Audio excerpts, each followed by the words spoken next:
If you are a high-performing husband, father, business owner, or career-driven man, those are three roles. And there are three main roles you got to be as a modern-day man. These three roles are extremely important and they impact one another. So if you're trying to provide for your family, but also be a great husband and have an amazing relationship, while also being able to connect with your children, that can be extremely challenging. Wearing all the hats, husband, father, provider. And in today's episode of the Empowered Man podcast, I'm going to walk you through exactly how to find balance with these areas.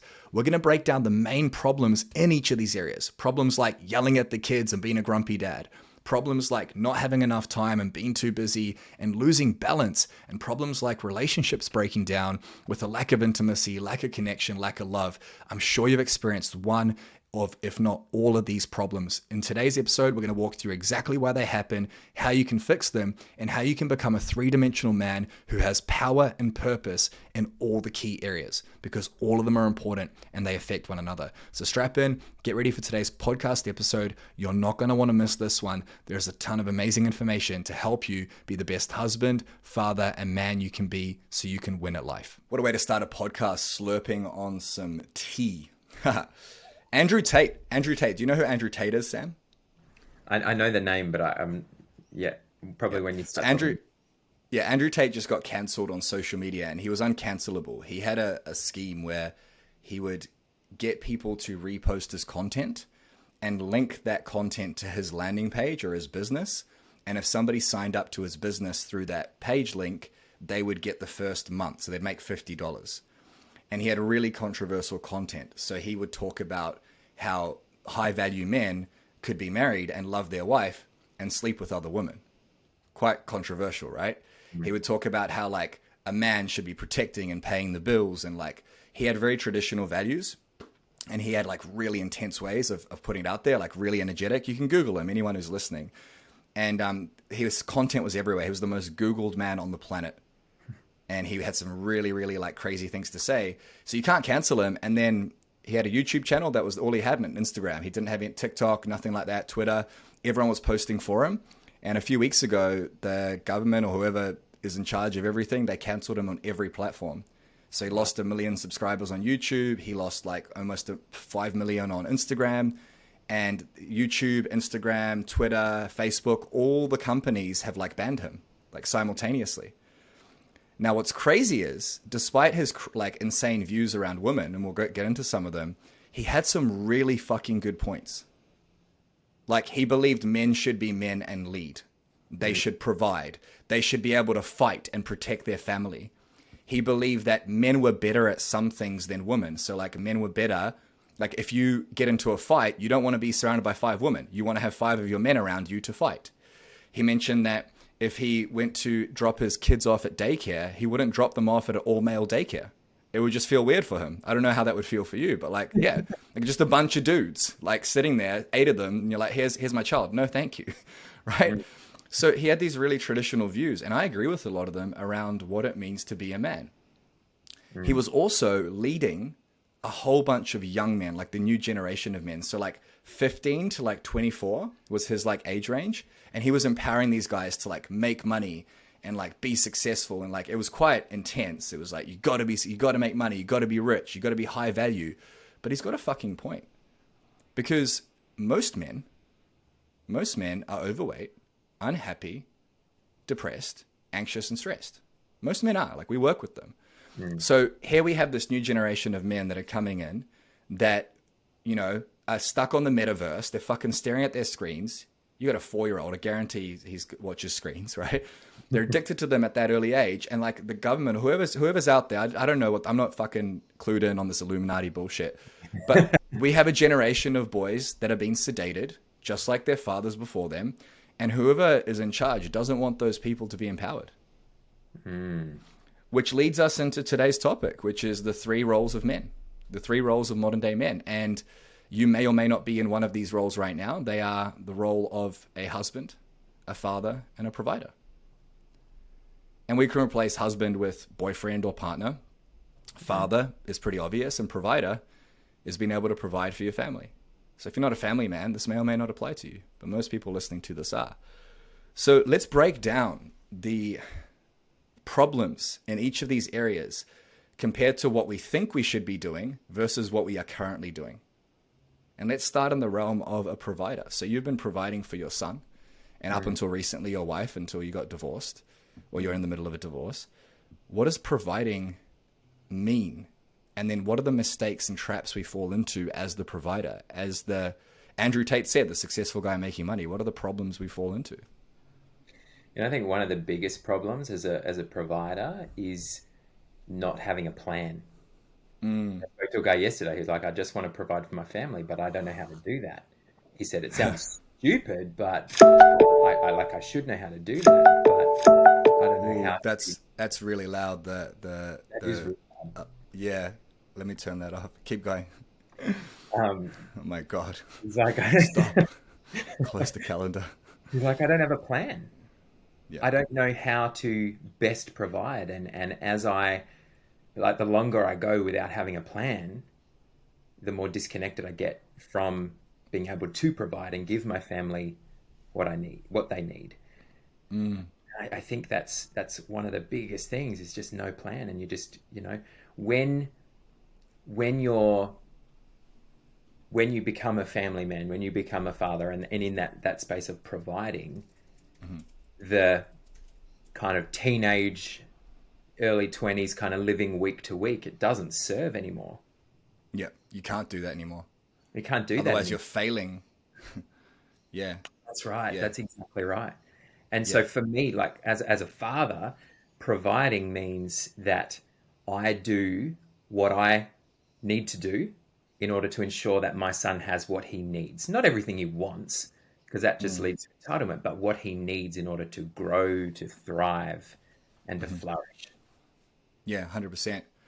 I mean, I know for myself, like, as soon as I became a father, the pressure I put on myself was immense. Yes. And it wasn't the pressure from my child. It wasn't the pressure from my wife or society. It was this pressure that I put on myself that I now need to get my shit together and perform. But I already had my shit together. We had 3-4 investment properties. I was making money in the business. I had a team. But that pressure, like, it destroyed me. And you're not ready for it. And this pressure is to provide. It's like, I want to be the man, so I'm going to make money and put food on the table. But that pressure, if left unchecked, will destroy you. If this water bottle keeps filling up and the pressure gets too high, it explodes. If your tire pressure gets too high, it explodes. If your blood pressure gets too high, your brain explodes. You literally die. And the pressure we put on ourselves to provide, that's a big part of the problem. Yeah. And what's crazy is that pressure you put on yourself to provide, it actually means that you sacrifice things. And the first problem I would see is that we then go into what we talked about in a previous podcast, where the belief is I need to work hard, I need to do more, I need to prove something, I need to achieve. And then what happens is you sacrifice your time. So like what's the goal of providing? The goal of providing is freedom and choice. I'm going to grow this business so I can have freedom to spend time with my family. But then I missed the first 3 months of my daughter's life because I was working so fucking hard that I forgot that I'm chasing freedom, and what I'm getting is money, but not freedom. Do you know what I mean? And so many men fall into that trap. Like, I know for you, especially now that you're currently a single dad, like, that pressure must be immense. How do men first address it? Because obviously, like, you can hear it now and go, fuck, I feel that pressure. But a lot of us don't even realize it's there. Yeah. Like, I remember being in the delivery room when my son was born, and I held him in my arms for the first time. I got a photo of it. And I looked at him and I thought, oh, wow, like this is the most miraculous moment in my life, but there's a huge weight of responsibility here. Literally, as you're holding it, it's like so light. Yeah. And you're like, this is so heavy. What have I done? Yeah. Get back in there. The weight of responsibility, like providing, like, yes, physical needs, but also getting to that realization that he doesn't grow and learn and speak and all of those things unless, I mean, yes, my ex and I, but unless we provide for those needs, unless we provide for the physical needs, but also the emotional needs, the education, all of those things is dependent upon, as a father, my ability to provide. Yeah. Just feels huge, doesn't it? Yeah, it's this huge weight. And then that's why we create the story that we need to, we must, we have to. It's like, I need to work hard to provide for my family. I should be working harder. I should be making more money. And then it becomes this game of never enough. It's like, cool, you buy your kids the toys, you buy your wife the car, you buy the new house, and then it's like you're not satisfied or fulfilled because this yearning within you is like, I need to be more. And it's what makes us successful. It's the crazy thing. It makes you successful, that hunger for more. But if it's left unchecked, it can destroy you. Yeah. And again, it's this idea of freedom and choice, that you're holding the child, you've got this pressure inside of you that I need to provide. And a lot of men don't, by the way. They just give up. They're lazy. That pressure can destroy. And it's crazy, right? Because the stress of trying to provide, a lot of us don't know how to cope with it. So I would work hard in the business and I would provide, and I've got my daughter and she's growing, but then I'm so stressed that I'm like, I need a drink. I'm so stressed, in the past, I need to hit some weed. Or I'm so stressed, like I need to watch some porn. Like it's the sedation game, because this idea of providing comes with pressure. And most of us haven't been taught how to deal with pressure. Yeah. We've been taught to wear a mask. Suck it up, keep on going. Man up, stop being a pussy. Like, man up. Yeah. It's like, dude, I'm about to have a fucking heart attack. Yeah. But we can't tell anyone. And so many men struggle to share this with their wife. I mean, the first role as a provider, we'll get into a father, and then we'll get into a husband. This idea of needing to provide, it has huge ramifications on the quality of your role and relationship as a father and a husband. And this is the balancing act we see so much with our clients: health, wealth, relationships. We focus so much on wealth. We focus so much on wealth that we neglect our health and we neglect our relationships, and it's not intentional. No one intentionally gets divorced. No one intentionally has a heart attack. But the focus and the time and the energy, balance, that's what time and energy is. It goes into wealth because you got to be a provider. That's my role. I'm the man. I provide. It's like, cool, I'm fat. I'm low on energy. I'm stressed. I can't get an erection. And my wife and I don't fuck anymore. And she doesn't look at me the same way she used to. So you're still a father and a husband, right? But what happens to your power in those roles? It starts to shift. Yeah. And this is all our responsibility. It's not our fault. It's because we're chasing this idea of providing. So the first problem is we sacrifice our time for this role. The second one is we feel this immense amount of pressure. Any other problems that come to mind, that we deal with on a daily basis for these guys?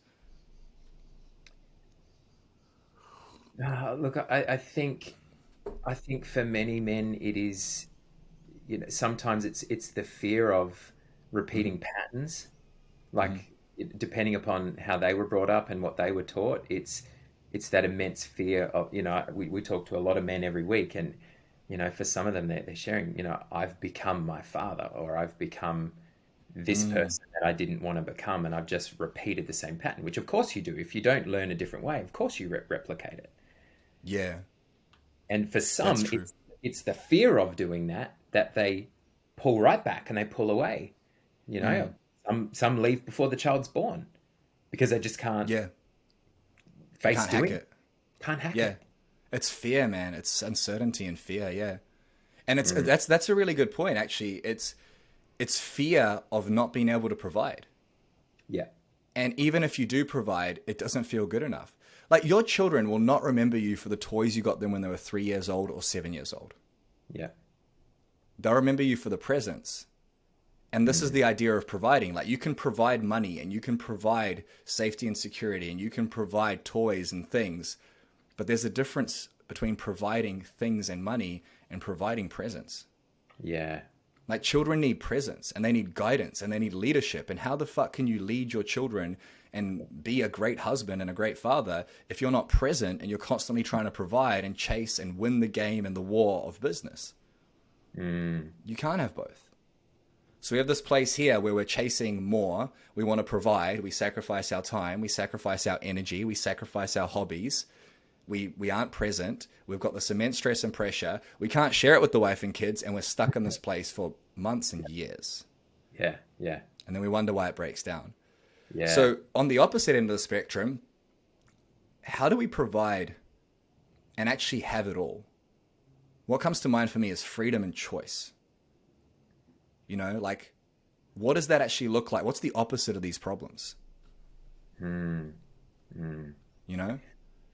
I think one of the biggest elements of providing for a family or providing for a child as a father is that presence. Like, you can, I know many fathers who send their child support money, and that's all they do to provide.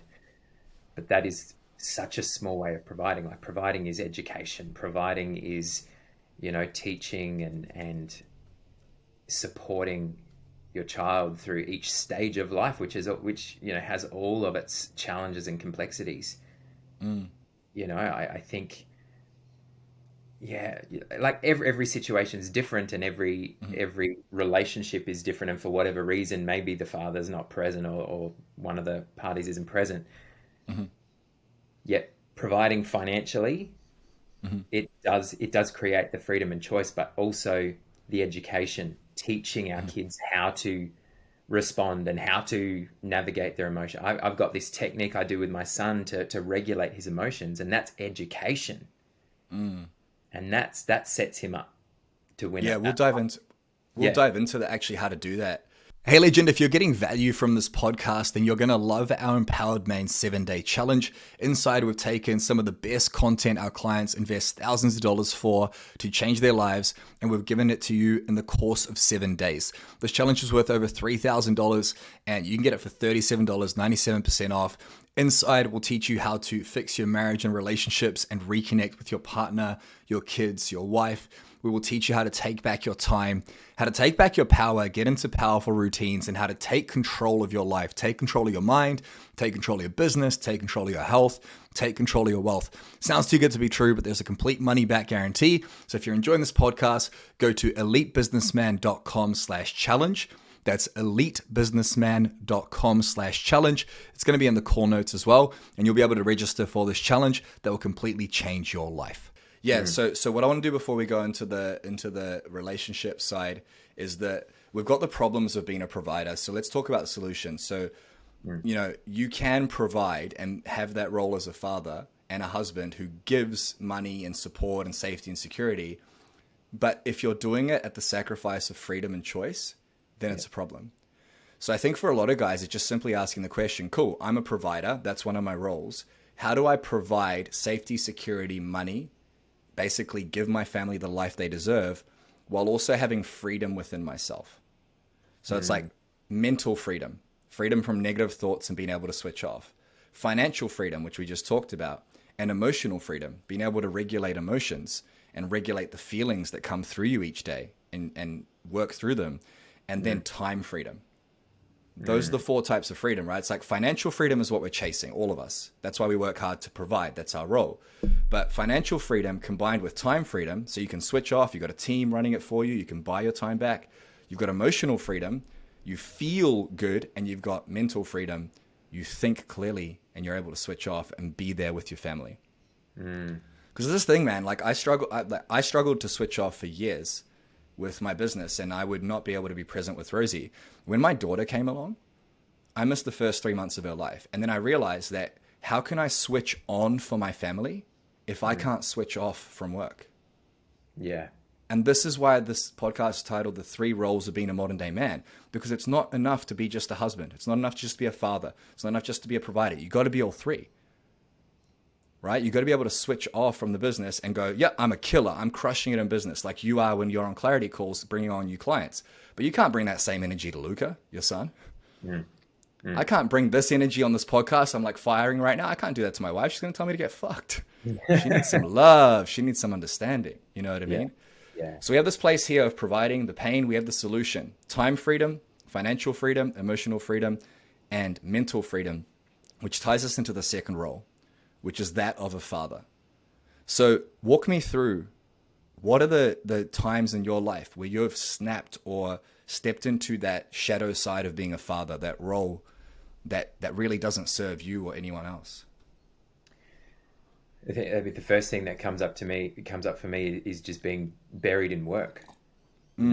Labeling it as providing, and yes, my intentions are pure in that regard, but as a sacrifice of being a present father, like being hands-on father, and not prioritizing it.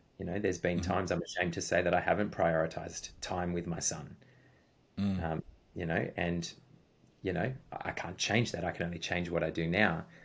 But I think one of the key problems is presence. We can be sitting in a room with our kids, and we set them up in front of a screen so we can do some more work, and we call it time with them. but it's not time. Yeah. Yeah. You put them on a screen and you're spending time with them, or you're scrolling on your phone. Yeah. Yeah.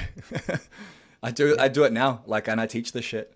I hung out with Talia yesterday and I was on my phone. I'm like, what the fuck am I doing? So I just threw it across the room. I literally threw it across the room. I'm like, what the fuck am I doing? It's not intentional. Do you know why we do it? It's because the pressure of providing, we can't switch off and we can't be present with our kid. So we scroll. Yeah. It's crazy. It's crazy. Yeah.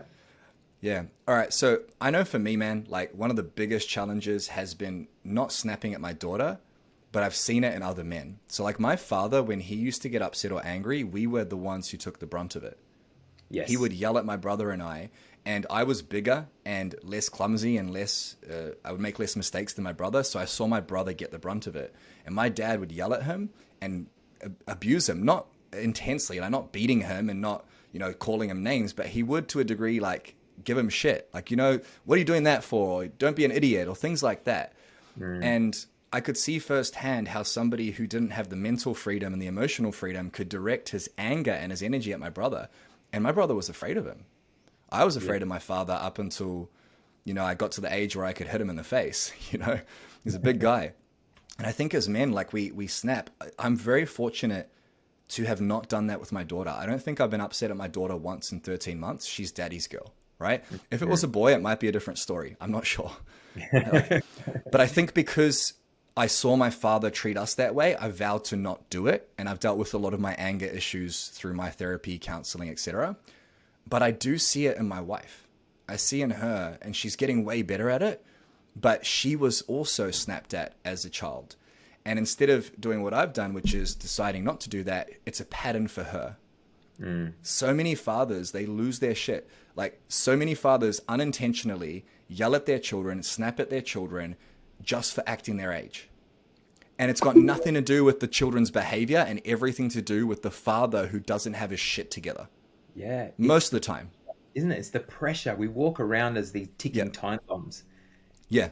The 4-year-old acts like a 4-year-old and we just blow up. Why can't you be more mature? Why are you acting like a 2-year-old? Yeah. Yeah. Yeah. We're walking Because around. I'm fucking 4, Dad. I don't know what mature even means, dickhead. Like they can't say that. Yeah, it's crazy. It's insane. Yeah. And so many fathers do this. And what happens? So every father has done this. You snap at your children for acting their age. You yell, they're walking on eggshells, you're grumpy dad, and whenever you do it, how do you feel afterwards? You feel guilty. You feel powerless. Yeah. You feel guilty, you feel shameful. You don't feel like you're worthy of being a dad. And then what do you tell yourself after that happens? What do you tell yourself if you get angry at Luca and you feel guilty? Oh, not good enough. That's my default. Yep. And I'm not going to do it again. Oh, yeah. No, I'm not going to do that again. Yeah, 100%. Enough is enough. Like, I can't keep treating my kids like this. And then what happens 2 or 3 days later? Come home, you're providing, stress, pressure, you snap. Right? Now, children are sponges. There's an imprinting period. I think it's 0 to 4. Do you know the exact age, the imprinting? 0 to 5? 0 to 7. Okay, cool. So from 0 to 7, the habits, belief systems, stories, patterns they build will stick with them for the rest of their life. And the only way to shift them is through deep inner work and therapy. Like, that's scary. You know what I mean? So I think you have a really cool technique that you've used with your son, Luca, because you've got triggered and upset at him. You're going through a divorce. You're going through the toughest time in your life. We coach men through this and you're going through it. And you've snapped at him a few times. So like, what is the technique? Do you have a name for it and how does it work? I don't really have a name for it apart from regulating, and I'm teaching him a technique. Like, we identify the emotion. Now he's 4. His emotional intelligence is I'm happy, I'm sad, I'm mad, or angry. Like mad and angry, he's starting to differentiate, and excited.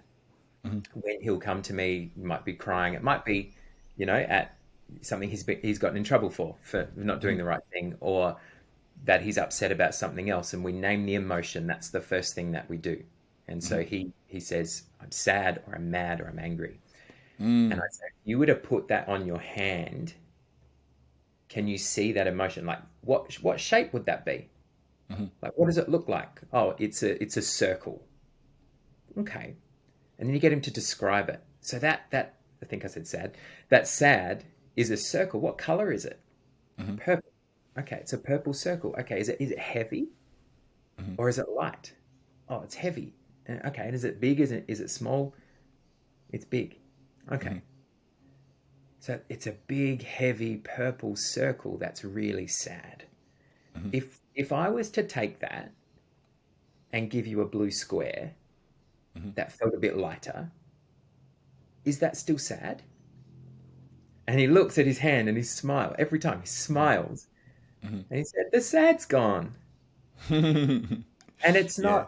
it's not a magic trick, but it's helping him to identify his emotion Mm-hmm. and regulate. And then we talk through what happened, how we can come to a resolution with a regulated headspace for both of us. Yeah, yeah. Yeah. Without emotions getting too high. So Yeah. ultimately what you're doing is you're getting your son to bring awareness to the fact that he is feeling something. Yes. This is the number one way to like be the man you need to be for your family. Have awareness when you're feeling something and don't ignore it. How are you feeling? I'm fine. No, you're not. You're fucking angry. Mm. How was your day? Fine. No, it was shit. You were stressed. We don't tell our family how we feel. Yeah. Do you know how we tell them? By being sarcastic, rude, and drinking and sedating. Not all of us, but a lot of men, right? So you got this 4-year-old who's feeling angry, and instead of sweeping it up and being yelled at for feeling sad or angry, so now he's being told to suppress his emotions, which is what most of our fathers did. It's like, what are you feeling? Oh, I feel bad. What does bad mean? Is it anger? Sadness? I feel angry. Where do you feel that? Put that in your hand. What color is it? What shape is it? Oh, okay, cool. What if you change the color and shape? And you see him smiling and he feels lighter. What does that teach a child? It teaches a child, 1, to bring awareness to emotions, and 2, that they can control emotions. Yes. Yeah. If every child was taught this, half of the world's problems would disappear. Think about this Andrew Tate guy. Like, all these people wanted to cancel him because they're so fucking upset at hearing the opinions he has about women. They've ignored everything else. Yeah. And their energy, their time, their focus, which is so precious because they could die at any second, is directed to hate this guy so much. They post his videos, want to cancel him. It's like, dude, what are you feeling? Anger, hate. How's that serving you? Where are you feeling it? Move it. If they had Sam Dad, when they were 4 years old, they wouldn't be worried about fucking Andrew Tate.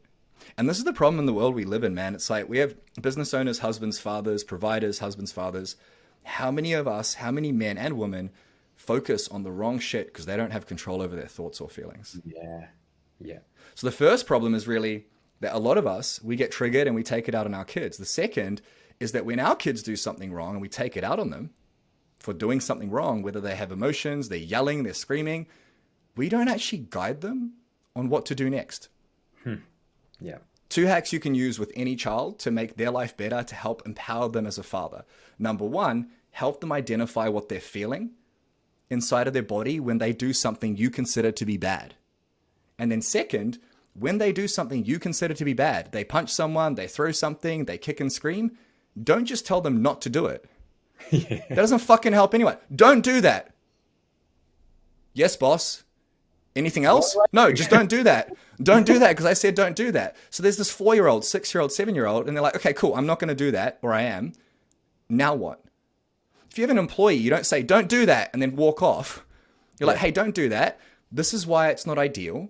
This is what you could do differently to get the outcome you desire.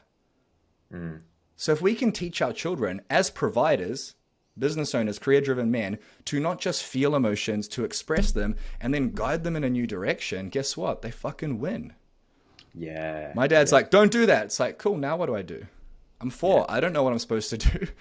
So when our daughter is throwing something, for example, or like she hits a kid, she's 13 months old, she'll hit a kid at playgroup, Rosie will grab her hand and say, Talia, we don't hit people, we stroke them. Like she doesn't, that's a bad example. She used that with the dog. So she'll hit the dog, she'll, Talia, we don't hit the dog, gentle, we stroke them. And Talia will start stroking her, and then she'll get spastic and she'll go, and she'll just, it's so funny, she'll just start smacking the dog, right?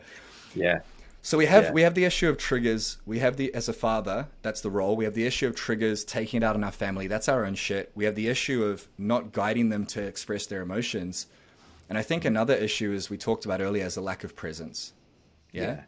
Yeah. And presence is simply quantity time and quality time. Like every single child needs this from their father. They need two types of time. They need quantity time, which is the amount of time you spend with your child. But that can be useless in terms of quality, because if you're on your phone scrolling, if you're not present, looking them in the eyes and guiding them, that's not quality. The second type of time is quality time. Quality time is looking in your child's eyes. It's guiding them when they're feeling negative emotions to express them. It's getting them to understand what the right thing is to do. That's quality time. And every father needs both. Every child needs both, because it creates a connection. Yeah. How many men feel disconnected from their kids? They can't communicate. They can't talk to them. Yeah. Oh, I'm at work all day, you know, the wife's at home with the kids, or the partner's Yeah. at home with the kids, and they just come in and they're there, Yeah. they're around. Yeah, and I come home and they're climbing all over me. They don't. Yeah. We had this all the time from our guys. They're just climbing over me. I'm exhausted. It's like, cool. How are they supposed to know that, bro? Yeah. You're 47. Your child's 6. Yeah. They're supposed to climb all over you. Don't blame them for your bullshit. Blame yourself. It's not your fault. Take responsibility and ownership. Get fit and healthy so that you have the energy to play with the fucking kids. And that might sound harsh, and it's not that simple, obviously. Actually, it is that simple, but it's not easy, right? It's extremely simple. Communication. I want to do that before we move on to the final role, which is being a husband. We had my friend Jesse come over yesterday. He's a high performance coach, Jesse Wynyard. I'll drop him in the show notes. And he was molested when he was younger. You know, he's openly shared that. It's on his social media, so he doesn't mind me sharing. And he was raised in a Christian background, so sex was a taboo topic for him. You know, if he would talk about sex, he would get judged. And he was actually molested by his neighbor's son, so another young kid. When he told his parents about it, he was ridiculed and shamed for it. Instead of being supported and loved.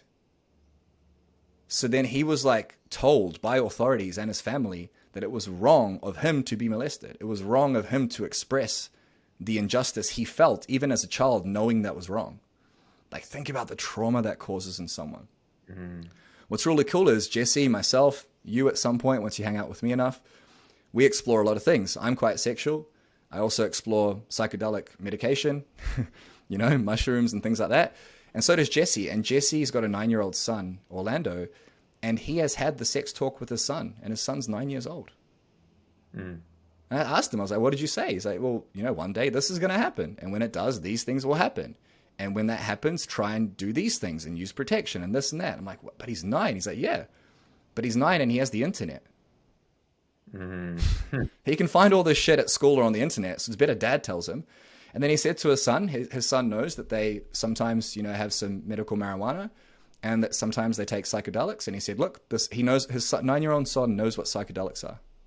And he said, one day when you're old enough, we can do it together and you can experience it for yourself.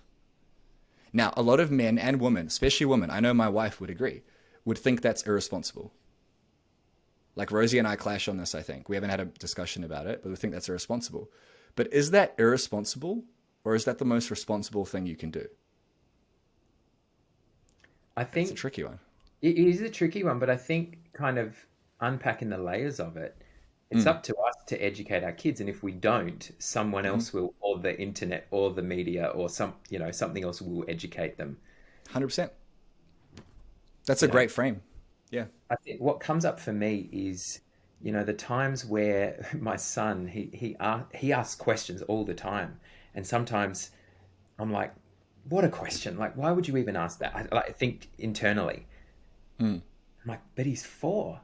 And if I just push it away and just go, don't ask questions like that, shut him down, I teach him to suppress what's coming up for him, but he'll go and find the answers elsewhere. Yeah. And that's not bringing me back to provider, present father. You know, and I think it's a huge disservice, when we, don't ask questions like that, or, you know, what a silly question. We miss the opportunity to educate them. Yep. Agreed. There's this curiosity in children, which is just, it's a beautiful thing that we as their parents, as their fathers, we get to invest in that. like as I'm learning as he's 4, and he's a very smart 4-year-old, and he's asking all sorts of questions, and I'm like, how did you make that connection? Like that blew my Yeah. mind. Yeah. It teaches me as I feed into him. Hmm. It's a beautiful thing. It is. Yeah, it is. That got me thinking, if you want to be a better father, the number one thing you can do is understand yourself. Yes. Like if you don't understand your emotions and how as a provider and as a leader, you get stressed and feel pressure and blow up at your family, and you don't understand why that happens and how you can shift it and where the emotions are and how you're communicating it, then how by definition could you possibly teach your kids how to deal with their shit? Because in 2022, it's hard. There's a recession about to hit. It's going to get harder. In 2032, it's probably going to be even harder. Then the Terminators are going to come and fucking kill everyone. And until that day comes, like our children are going into way harder worlds. Like it's going to be harder to make money, it's going to be harder and harder. So the only way you can really be a great father is by doing the inner work and working on yourself. And that means investing time, money, and energy to upgrade yourself. Every year there's a new version of this phone. When do we as men upgrade ourselves? We're so caught up in being the provider that we sacrifice our time, our health, our happiness, our energy in the pursuit of providing more for our family, instead of realizing all our family needs is presence and leadership. Money's important, but without presence and leadership, you can't communicate, you can't connect, and you can't lead. Yeah. So how can you have both? Provide, but provide presence, provide money, provide freedom, provide leadership, provide communication, provide guidance. That's what fathers do. Which leads us to the third and final role of a man, which is being a husband. So we have this role of a provider. We have this role of a father, and they're interconnected. If we're not winning as a provider, if we're just making money, but we're sacrificing freedom, then we cannot be the father we need to be. And if we're working too much and don't have time, how can we do the inner work? And I don't know about you, Sam. The hardest thing in my marriage that has ever happened was having a child. Yeah. Hardest thing in my marriage that's ever happened was having a child. I teach men how to fix their marriages, connect with their wives, get more intimacy back, and have balance between business, work, family, and life. And my wife and I have had more arguments in the 13 months of having a child than our entire 6.5-year relationship. The amount of times the hormones and the lack of sleep and the stress has got to us is crazy. And we've had many moments where it was like, shit, is this going to work out? One of the hardest things you can do for your marriage is have kids. It's also one of the most rewarding. But unfortunately, so many families these days end up in divorce and broken homes. Why? Because as men, we don't know how to lead ourselves, our kids, or our wife and keep this relationship going with the spark when those children come. We're so caught up in being a provider and a father that we forget to be a husband. Yeah. Obviously, you're going through a divorce. What were the cracks that appeared for you? Like, what were the cracks where this became apparent for you? I think kind of like you've described, being so weighed down in my own stuff, but also just my head down, working so hard and calling it providing, but it was providing one need. It wasn't providing all of the needs.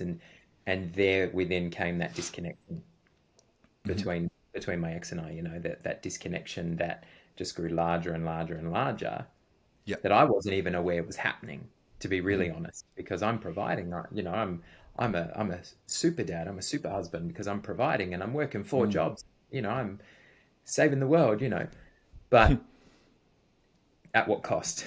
And there was a whole lot of other stuff as well, but if I'm taking my part in it, my responsibility in it, that started to break my marriage down. Yeah. And it's not intentional, right? It's like, well, it's not.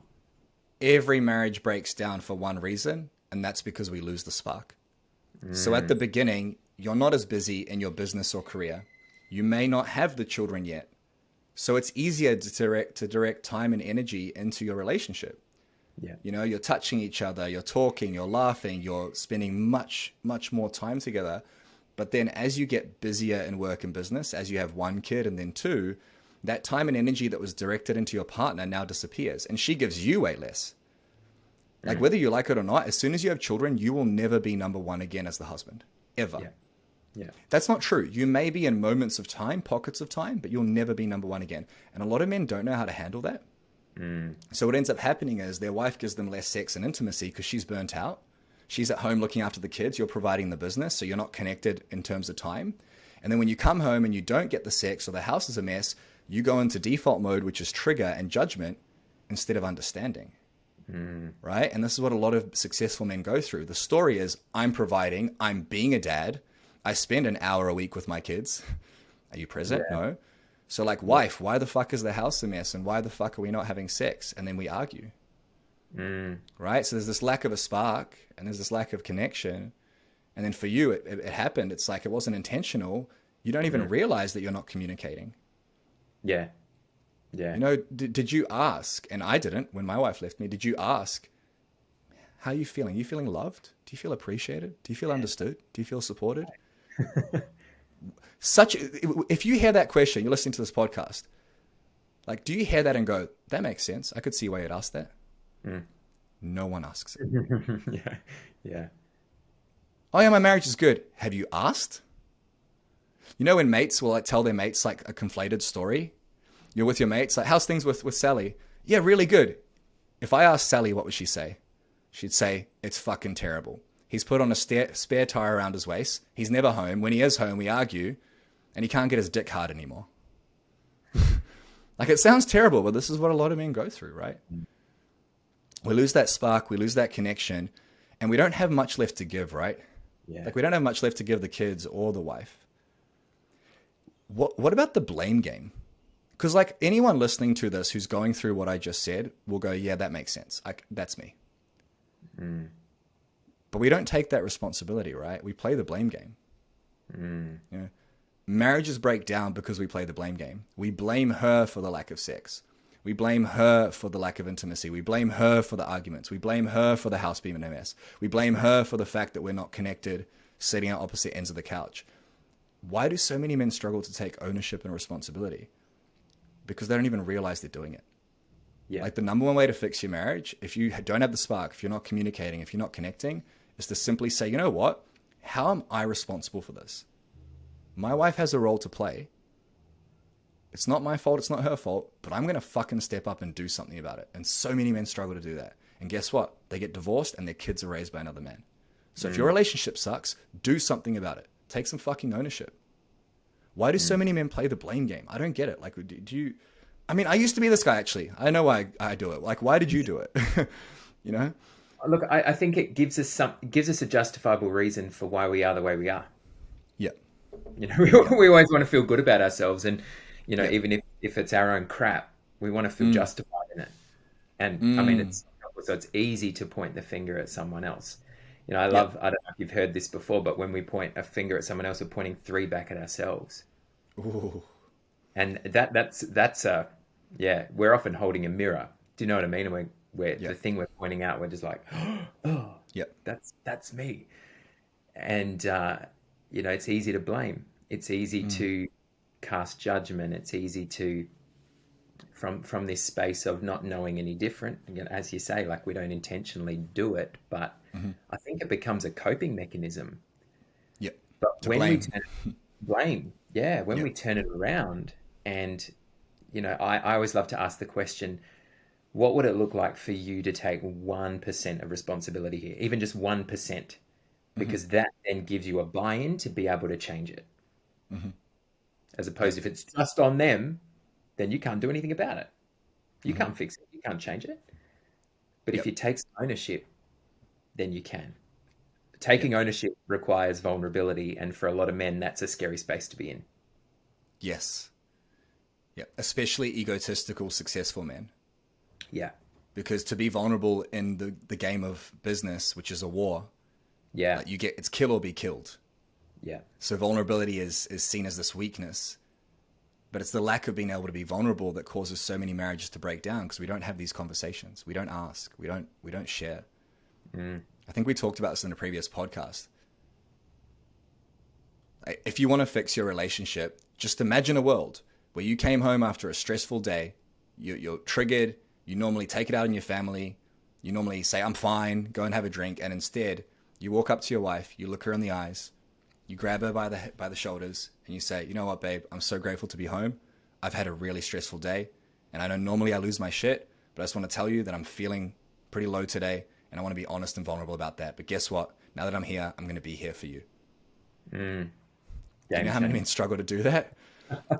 It's crazy, right? Do you know why we struggle? Because we've never fucking done it. You don't get good at your job overnight. You do it through practice and reps. You don't build a bicep just by doing one curl. You do reps. It's crazy how as men, like we try one thing once, it doesn't work. We're like, that's too hard. You wouldn't let your children do that. Yeah. You know? So I think what you said is so powerful. Like when you point at your wife, when you play the blame game, you got three pointing back at you. And look, the things we teach in Empowered Man, your life is your responsibility, man. If you've listened to any of this and you can relate to the challenges of being a provider, the challenges of being a father, the challenges of being a husband, and the disconnection that occurs in all three, then it is your responsibility to fix it. No one's fucking coming to save you. If your marriage, if your health, if your business, if your life is not where you want it to be, it is your fucking responsibility to change it. No one is coming to save you. What's amazing is it's not that difficult. It's simple. It just requires a commitment to say, you know what? I'm in control. I'm going to fix this. I'm not going to blame my wife, the government, the world. I'm fucking fixing this. And if you can make that commitment, you will win. But that takes courage, balls, and vulnerability, and radical honesty with the man in the mirror. But it's the only way you can have the marriage, the health, the relationships, the business that you want. It's ownership. So take some fucking responsibility. You know what I mean? And I didn't for years. Like, I'm not saying this with any judgment. My first marriage ended because I didn't fucking take ownership. I was providing money. I wasn't providing safety, security, vulnerability, communication, connection. It wasn't enough. So I think we'll end it at that. We've got plenty more to coach on, but to recap, there are three roles of being a modern day man: a husband, a father, and a provider. We get caught up in being the provider, which means we sacrifice our time, our freedom, our happiness, and our health to make money. But if you're sacrificing those things, it is not enough. As a father, the problems are that we are triggered at our kids. We yell at them for acting their age. We do not communicate with them. We don't guide them. We don't lead them. And we're not present with them. And the solution here is to be present, to be patient, to come from a frame of control, to get them to understand their emotions and what they could do better, and also to understand yourself. And the problems as a husband is we stop spending time and energy together because we're providing, and we're not providing, we're with the kids. We stop giving them the love, understanding, appreciation, respect they deserve. And the solution here is to take ownership and start to fill up your partner's love bank and do the things that make them happy. And a lot of men will hear that and go, that's not fair. She doesn't give me what I want. No shit, because she's empty, man. If your wife or partner isn't giving you what you want, it's because she's fucking empty, man.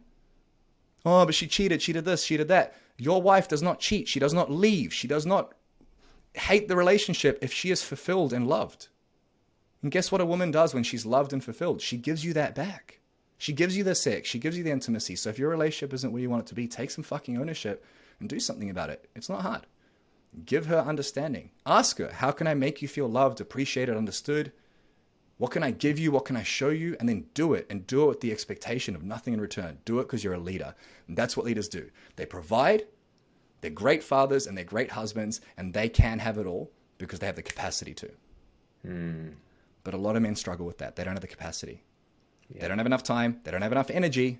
They don't know how to deal with mental and emotional triggers, and they're burnt out. So if you are one of those men, or if you've related to anything we've said, there'll be a link up above or down below, and you'll be able to join our 7-day Empowered Man Challenge. And in this challenge, we'll teach you how to fix all the problems we talked about. We'll teach you how to fix the challenges in your relationship, how to take back your time, how to get clarity on where you are and where you want to go, how to take control of triggers, and how to reconnect with your wife or kids. Because honestly, you know, life's too short to go through these problems, but so many men do, and it's so easy to fix. So if you'd like access to that challenge, go click the link up above or down below, and we will see you for the next episode. Anything you want to share with the men listening to this, Sam? No, man, you hit the nail on the head there. That's perfect. Yeah, I'm a hammer, bro. I'm fucking getting hammered today. I'm fired up. We've got 7 new men joining the program today and this week. And there's so many men who just don't take responsibility, man. And I used to be one of them. You know, it's not easy. It's not easy being a man. It's a lot of pressure. Yeah. You got 2 choices, sink or swim. If you want a life vest to make it a bit easier, then do something about it. And that's where we come in if you want to work with us. So have an amazing day, team. And there's a little bit coming up after this podcast. We'll see you for the next episode. Bye. Hey, brother, I hope you got a ton of value from that podcast. If you would like to work with us personally and get some of the best content we've launched for our clients who have invested thousands of dollars, then go and complete our 7-day Empowered Man Challenge. This mission will completely transform your life. If it doesn't, you won't have to pay a cent. It's only $37, and it is game-changing if you want to take back control. So if you want to find balance between business, family, and life, if you want the relationship, the health, the wealth that you deserve, then go to elitebusinessman.com/challenge. That's elitebusinessman.com/challenge and take up this challenge to take back control of your life.